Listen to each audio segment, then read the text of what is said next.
ആവി പറക്കുന്ന ഒരു പീസ് കപ്പ വെച്ച് കൊടുക്കാം. കപ്പ പുഴുങ്ങിയത്, ചേമ്പ് പുഴുങ്ങിയത് വെച്ച് കൊടുക്കാം. കപ്പക്കിഴങ്ങ് പുഴുങ്ങിയത്, ഒരു പീസ് ചേന, കാച്ചിൽ, കിഴങ്ങ് പുഴുങ്ങിയത്, കൂവക്കിഴങ്ങ്, പച്ചമുളകിൻ്റെ ചമ്മന്തി, നല്ല കാന്താരിയും ചുവന്നുള്ളിയൊക്കെ ഇട്ട് അരച്ച ചമ്മന്തി, സ്പെഷ്യലായിട്ട് മീൻകറി.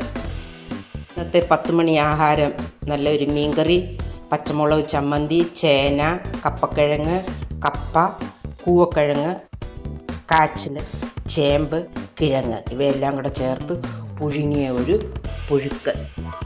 ഇഷ്ടമായോ നമ്മുടെ പണ്ടത്തെ ബ്രേക്ക്ഫാസ്റ്റ്?